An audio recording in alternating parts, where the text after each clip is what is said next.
Virus. For the first time this year, 2 people in Ohio are sick with West Nile, including a 19-year-old girl in Cuyahoga County and a 14-year-old near Toledo. West Nile can be deadly, and you can get it from a simple mosquito bite. Kristen Severance with our partners, the Ohio News Network, talked with a survivor, and she's live in Cleveland with the story. Here's Chris.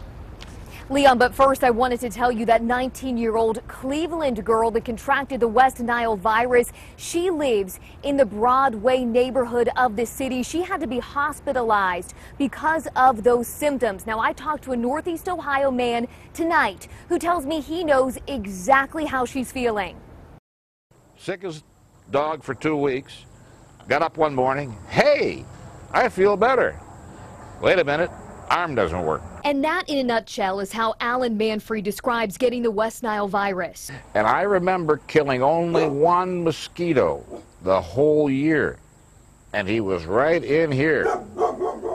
And he was full of blood. So, the fisherman and gardener has no way of knowing if that was the mosquito that gave him the disease in 2002. He tells me it's the sickest he's ever been. Flu symptoms times 10. The Bay Village man says he went to university hospitals where he had blood work done and a spinal tap. He said he was sick for 2 weeks and then his arm stopped working. That I couldn't lift it, I couldn't move it, I couldn't drink. After weeks of agony and an influx of fluids, Manfrey said he finally felt better and learned he had contracted the West Nile virus. He then became part of a West Nile study at UH with 6 other people who had contracted the disease that year. 3 of them died.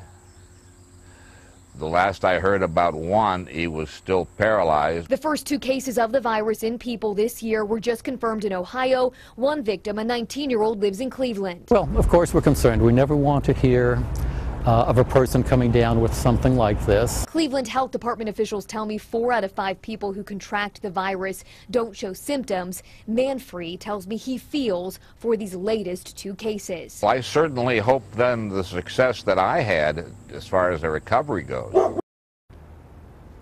Now, health department officials tell me they did send an inspector out to the Broadway neighborhood where that 19-year-old became sick. They're monitoring that area. They're also going to set traps in that specific neighborhood. 6-block radius, in fact. Live in Cleveland tonight, I'm Kristen Severance, the Ohio News Network. Many thanks, Kristen. We appreciate your report.